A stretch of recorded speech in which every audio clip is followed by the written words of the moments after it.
Hello, Creative Gems. Welcome back to Creativity. And if you're new here, I'm Sandy. If any of you have been following me for a while, then by now you probably know that I love to repurpose and upscale old cardboard boxes like this one into glam home decor. And that's exactly what we're going to do today. I've got a 2.5 foot tall empty cardboard box, and we're going to start by removing the flaps from the opening of the box. Here I'm just using a box cutter to cut those flaps out. You can toss the flaps out or you can save them for a future craft project, but for now we won't be needing them for the side table we're going to make today. On the opposite end of the box, which is the base, we're actually going to seal it up. To do that, I'm actually going to remove this piece of tape, and then I'm going to go in with my hot glue gun and reinforce the base with some hot glue. The idea is to close up the bottom because this side table will serve a dual purpose by providing much needed storage for my living room.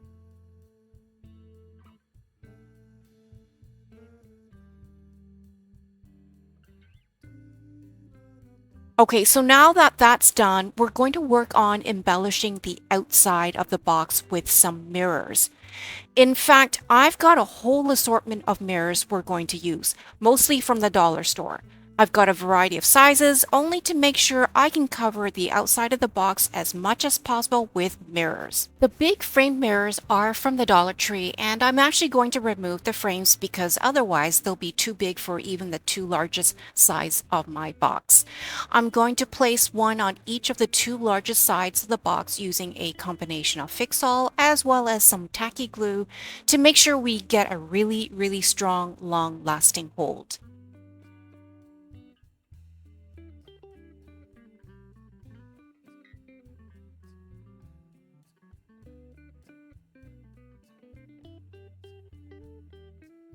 Now, for the rest of the exposed areas on either side of the mirror, I've started to glue down some clear flat back gems.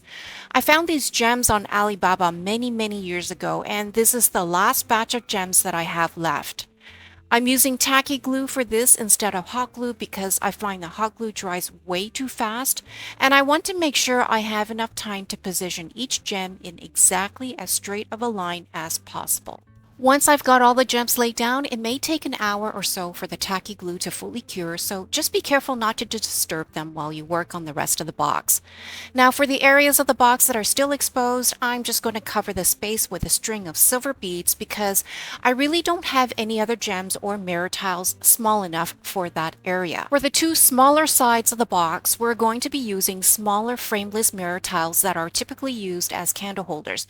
But before I secure them, I'm actually going to cover either ends with some silver glitter contact paper. This contact paper is a little on the thin side, but it's self-adhesive, so I won't have to worry about adding any gloppy glue underneath. With the glitter paper applied, we can now work on securing the mirror tiles and gems to the rest of the exposed areas. Here I'm using a white marker to mark off where I want the mirror tiles to be placed. Since the mirrors are slightly smaller than the width of the box, I want to ensure they're centered. To adhere the mirror tiles to the box, I'll apply some Fix-All and some tacky glue. Although you could use hot glue, I chose not to use hot glue because hot glue is pretty thick and often dries in clumps, and I want to make sure that the mirrors lie perfectly flat onto the box. Also, with hot glue, it cools and dries very quickly, whereas Fix-All and tacky glue will give me plenty of time to reposition the mirrors if I need to. And as you can see, I'm also adding some flat back gems between the two mirrors, which adds some nice design detail and of course some bling. And while I work on filling in the rest of this side of the box with more embellishments, I would like to take a moment to thank you for tuning in to today's craft project. If you enjoy glam home decor and DIY crafts on a budget, please let me know by hitting the subscribe button. And if you like what you see today, please give me a thumbs up as well so YouTube will continue to recommend my channel to other viewers like you.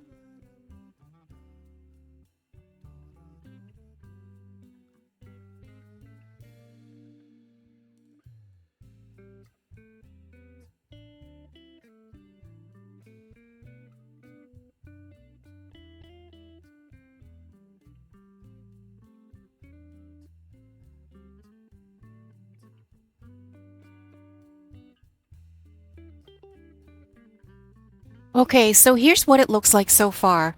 I'm really liking how this box is turning out, and it will become a very pretty base for our side table.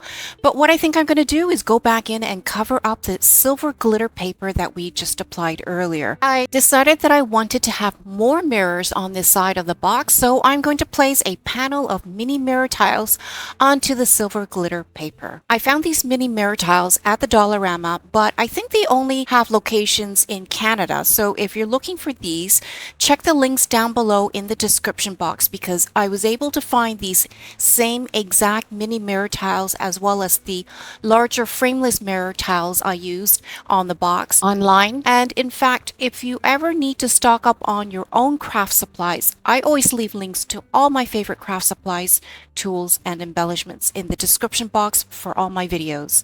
So if you see something you like and you want to get it, there's a really good chance you'll find all the links that you would want down in the description box.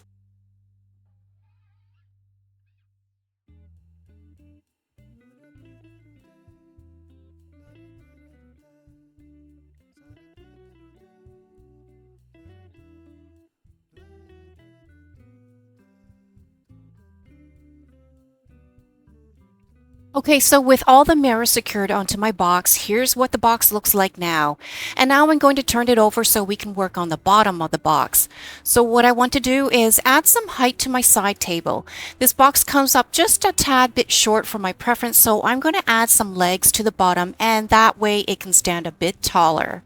To do that, I'm going to prep the bottom with a piece of wood plank first before I add legs. The wood plank is slightly smaller than the base, which is perfectly fine. To secure the wood plank to the box, I'm using some wood glue. And if you don't have any wood glue, you can find a link to it down below in the description box, or you can also use hot glue. Just to make sure you don't use too much hot glue though, because you don't want it to dry all clumpy. We want this piece of wood plank to sit completely flat on the bottom of the box.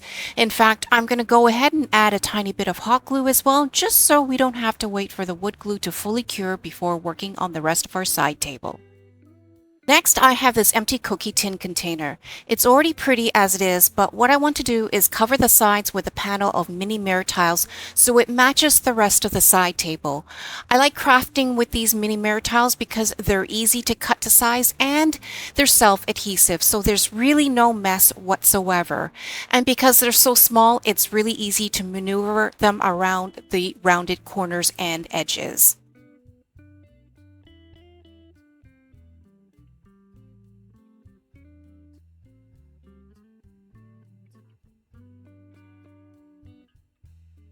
And once the container is done, I'll go ahead and do the same on the sides of the lid. And while I work on this, comment down below with the word table and let me know where you're tuning in from.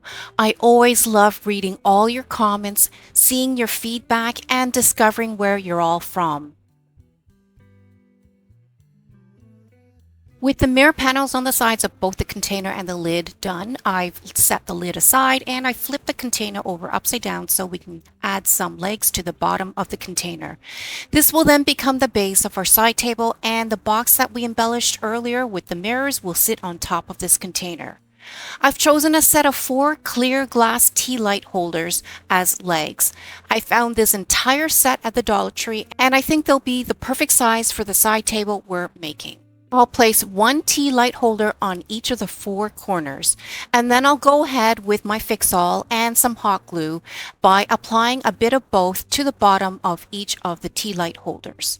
Now, something to note is that when adhering glass to tin, you really want to use a very strong adhesive.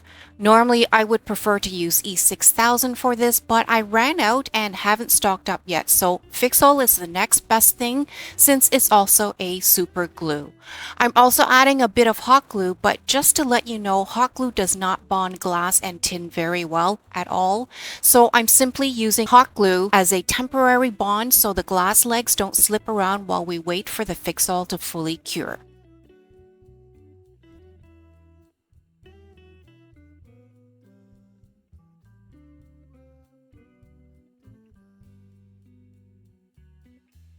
Once all the legs are secured, we can carefully turn the tin container over and place the lid back on if it's not already on.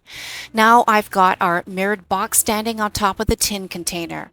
I've placed the mirrored box in the center of the lid, and now I'm just using a pencil to trace the outline of the box.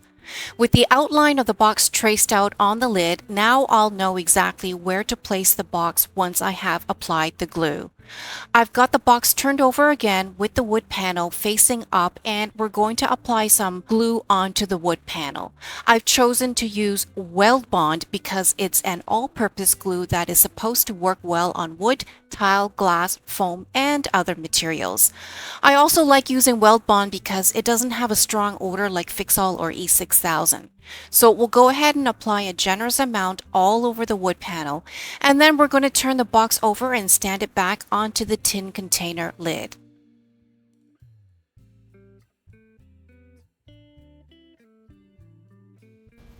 While we give time for the Weld Bond glue to fully cure, I'm going to work on embellishing the rest of the lid so that it matches the rest of the side table.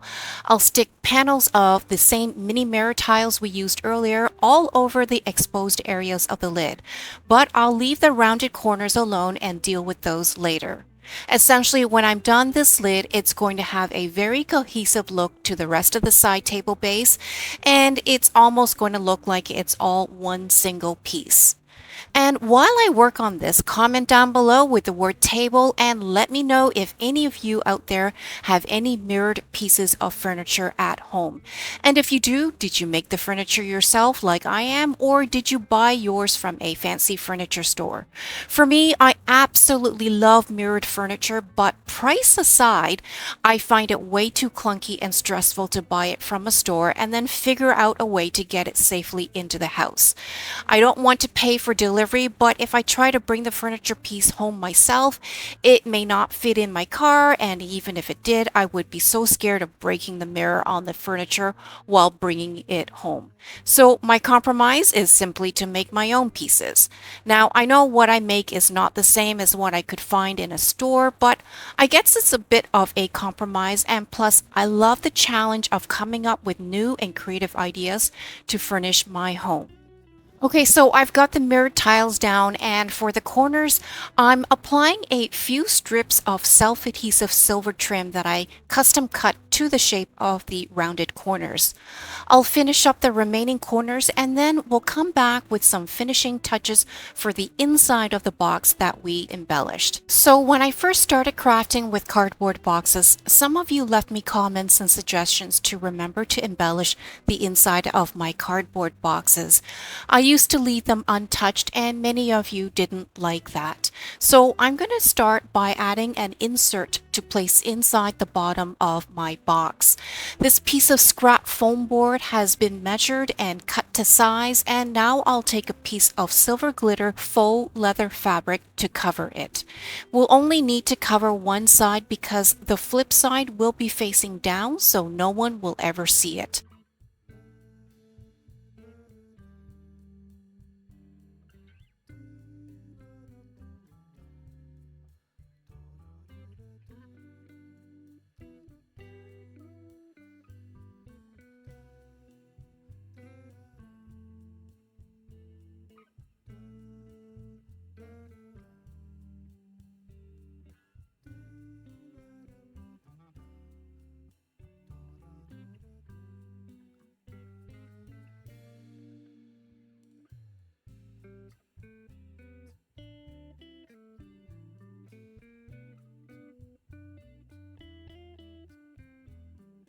Let's go ahead and insert this into the box.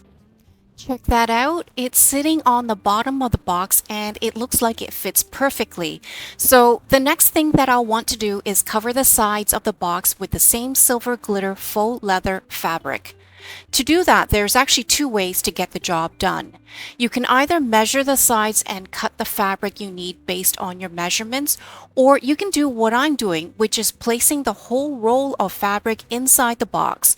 And then I'm just going to go ahead and glue the fabric to the cardboard and then cut off the excess. Personally, I find this method a bit easier because I'm guaranteed to not have any gaps. In the past, I have tried to measure the fabric, but I always end up with pieces that are too short or too small or pieces that are way too big. I'm always left with gaps I need to fill or too much fabric that I end up having to trim anyways. Without having to measure anything, I'm guaranteed that everything I need to be covered is covered, and then I just have to trim off the excess once, which I personally think is much easier to do. But of course, you guys can choose whichever method is best for you. So once I have trimmed off the excess from the opening, I'm going to go back in and add more glue to make sure the fabric is secured firmly onto the sides of the box. To clean up the edges, I applied a string of silver beads around the bottom, and now I'm going to go ahead and apply a silver fabric trim to the top as well. Adding the trim will give things a much more clean look. The trim can help hide seams and gaps and is also a great way to camouflage any imperfections. In fact, I'm always making mistakes because I'm not a professional, so knowing about these little tips and tricks goes a long way and have saved a lot of my crafts that I probably would have otherwise abandoned.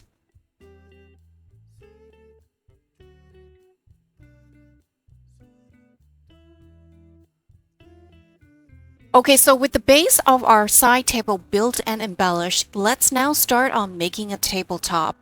I picked up this large round platter from the Dollar Tree, and I think it's the perfect size as a tabletop. It's got a really nice mirror-like finish, but I still want to embellish it a bit. First, I want to enhance the edge of this platter by adding a chrome card trim all around it. This chrome card trim also has a reflective finish, so it will be perfect for our mirrored theme side table. This card trim is U-shaped, which means you can open up the trim and the inside is self-adhesive.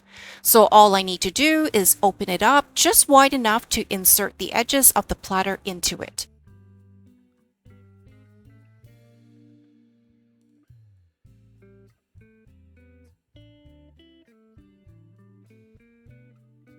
When you get to the end, snip off the excess, and then what I'm going to do is add a tiny bit of hot glue underneath just to make sure the ends of the trim don't come apart over time.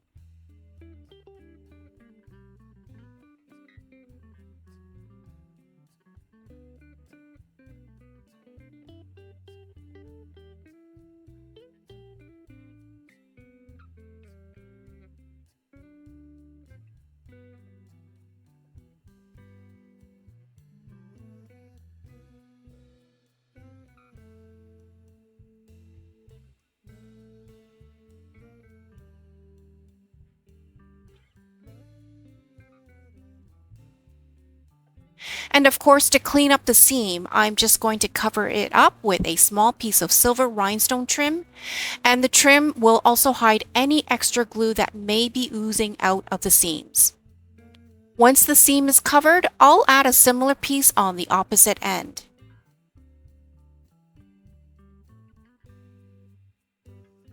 Okay, so now let's flip this platter over because what I want to do is place a piece of wooden board at the back to help make the tabletop more sturdy. This platter is actually made of plastic. It's a little bit on the thin side, but the extra piece of wood will make it more stable. I picked up this piece of wood from the Dollar Tree, and this is 12 inches in diameter, so it will fit perfectly onto the back of our silver platter plate. To secure it, I'm going to apply some weld bond. Give it maybe a half hour for the weld bond to cure, so in the meantime you can place something heavy on top of the platter to encourage the bonding process. Once the glue has taken hold, we're going to go back in and add some brackets. The brackets will help stabilize the tabletop so that it doesn't slide around. So I've got the mirrored base here, and what I'm going to do is first make sure it's positioned in the center, and then I'm going to use a couple of wooden blocks to create the brackets for each corner to help prevent the tabletop from sliding around. These are actually Jenga blocks I found at the Dollar Tree. We'll need 4 sets of 2 placed at each corner. I'll place them in an L-shaped pattern like this. I don't want to make it too tight, so I'm positioning them a couple of millimeters away from the box just so there's a tiny bit of wiggle room. Once this is done, I'll need to do the same for the other two sides. Now I'll go ahead and mark off the placements of the wooden blocks so I know exactly where they'll need to be glued down. So here I've got all four corners marked off, so it will be pretty easy and quick to get those blocks glued. For that, I'm going to use my wood glue. It may take about 20 minutes for the wood glue to cure, so if you're less patient than me, go ahead and use a tiny bit of hot glue instead, but just make sure you don't apply the hot glue in large clumps because you want to make sure the wood pieces sit firmly against the wood panel.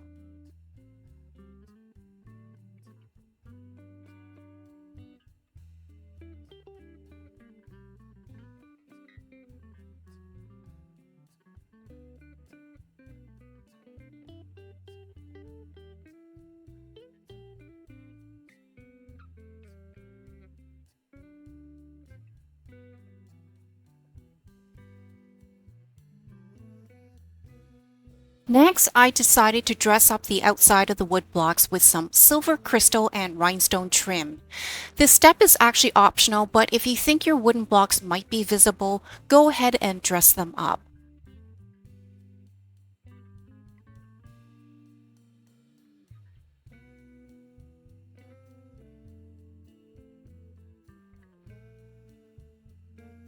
Okay, so we've got the tray tabletop pretty much all done up and we could leave it as is, but what I actually want to do now is go the extra mile and add a matching tray for our tabletop. But instead of building a tray from scratch, all I'm going to do is upcycle this old one I've had for years. It's round and slightly smaller than the silver platter, so it will sit perfectly inside it when we're done. This tray I have is completely covered in leather, which is quite nice, but it's brown and no longer the color theme I like to match with the rest of my home decor. So we're going to glam this tray up and give it a complete makeover. I'll start by applying a panel of mini mirror tiles all around the outside of the tray. Applying these mini mirror tiles will match both the silver tabletop we just embellished, as well as the base of the side table.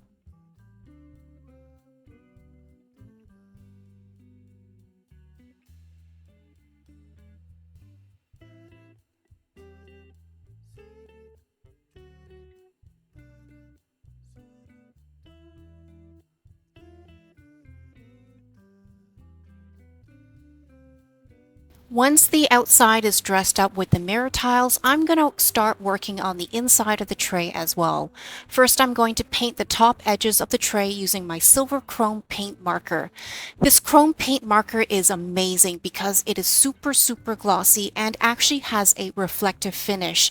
And when it fully dries, it's permanent, so you don't have to worry about wiping it down.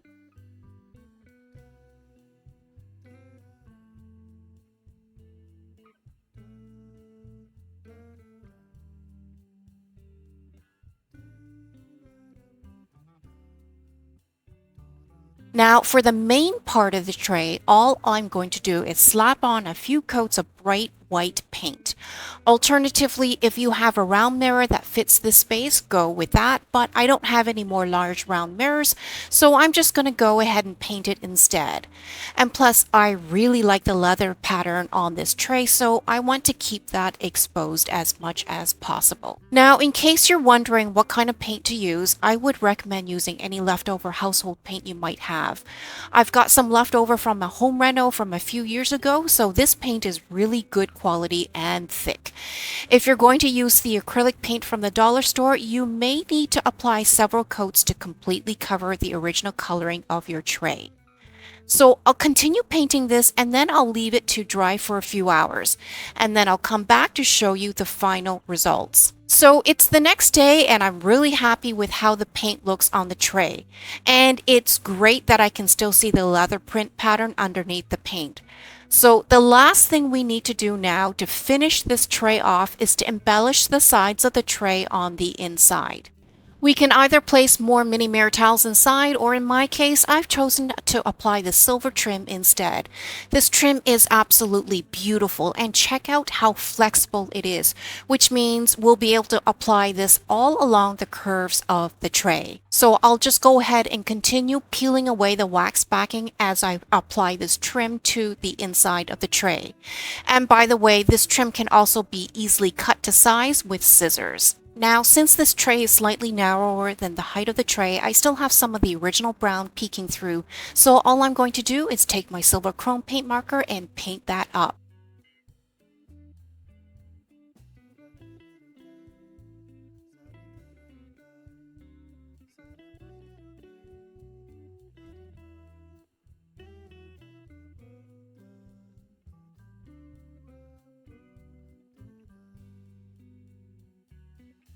And now with the tray done, let's go ahead and place it onto the tabletop of our newly made side table, which I have placed in my living room.